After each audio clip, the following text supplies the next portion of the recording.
If you've ever wanted to play backup like this,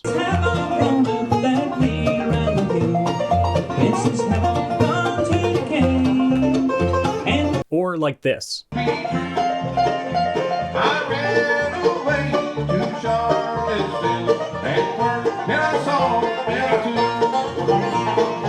you've come to the right place. This technique can be one of the most challenging and mysterious aspects of bluegrass banjo. So today we're going to demystify up the neck backup.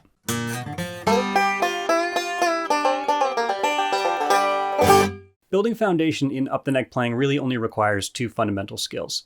We need to know chord positions up the neck, and we also need a right hand pattern that's going to make it sound like bluegrass. To demonstrate this, we're going to use a 1-4-5-1 progression in G. That means there's going to be 2 measures of G, 2 measures of C, 2 measures of D, and another 2 measures of G. And for what it's worth, this progression is used in countless bluegrass songs, which means you'll be able to use these exact exercises to play up the neck backup on these songs. Let's start by establishing our shapes for each chord. We're going to use this shape in different positions for each chord in the progression. This shape might seem familiar to you because it's just the top 3 notes of this common shape. We'll play G by playing this shape with the root on the 5th fret, C with the root on the 10th fret, and D with the root on the 12th fret.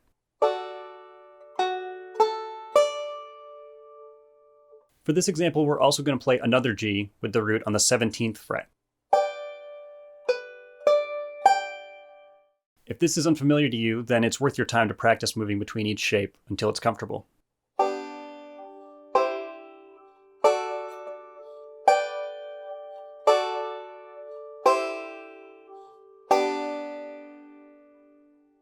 Now that we have our chord shapes, we need a right hand pattern.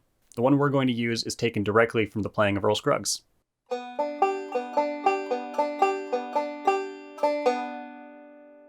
If you'd like, you can think about it as 4 forward rolls with a little syncopation at the end.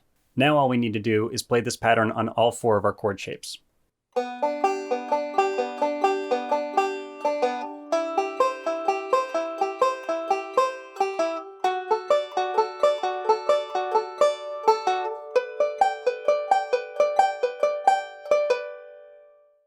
It's not the flashiest backup, and it barely scratches the surface of what we'll be able to do if we keep learning this technique, but this is where it starts. Many banjo players skip these fundamentals and later struggle to contextualize the more complicated licks and patterns, so make sure you take the time to absorb this information in your mind and your hands. We can, however, introduce one element of complexity that'll allow us to move up and down the neck more freely. We're going to add one more chord shape, and it looks like this.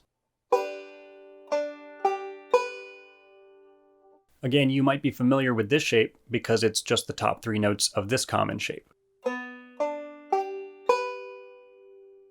We're going to play this shape with the root on the 8th fret for G, the 13th fret for C, and the 15th fret for D.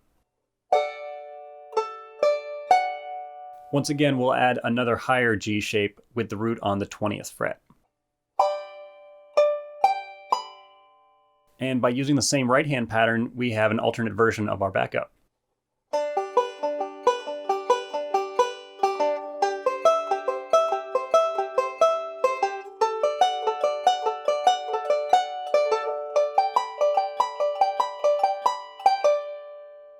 That sounds nice, but what we really want to do is move from one chord shape to another within the span of 2 measures. In order to do this, just move up to the next shape halfway through your right hand pattern.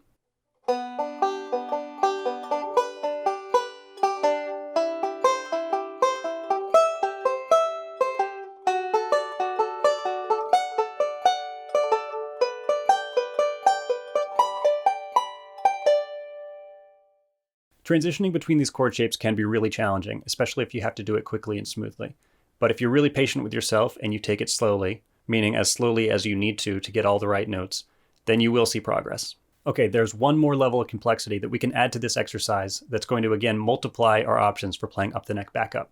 If you reach your thumb over the neck 2 frets behind the root of the chord, then you'll turn your major chord into a dominant 7 chord.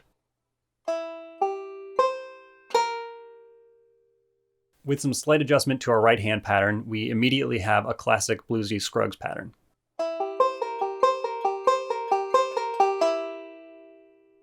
If you use your thumb to play 3 frets behind the root of the chord, then you turn your major chord into a major 6 chord. Using the same roll pattern, we instantly have another classic Scruggs lick.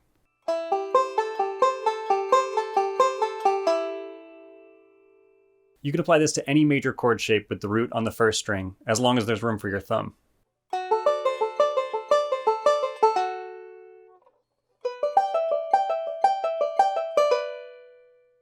Depending on your experience level with the banjo, there might be a lot of new information here. I can tell you from experience that if you want to integrate this sound into your playing, then you're going to want to take each of these exercises one by one and slowly and methodically practice them until they feel comfortable and natural. It can seem counterintuitive, but taking the slow and meticulous route really is the fastest and most efficient way to master something. The tab for these examples, as well as the same examples in the key of C and D, can be found on my website, eligilbertbanjo.com. But you should also consider supporting me on Patreon, where for as low as $1 a month you can receive all the tabs for all of the lessons that I put out, as well as bonus tabs and practice tips that are only available to patrons.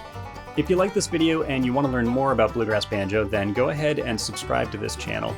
And let me know in the comments if there's anything else you'd like to hear about in this kind of video. Thanks for watching, and I'll see you in the next video.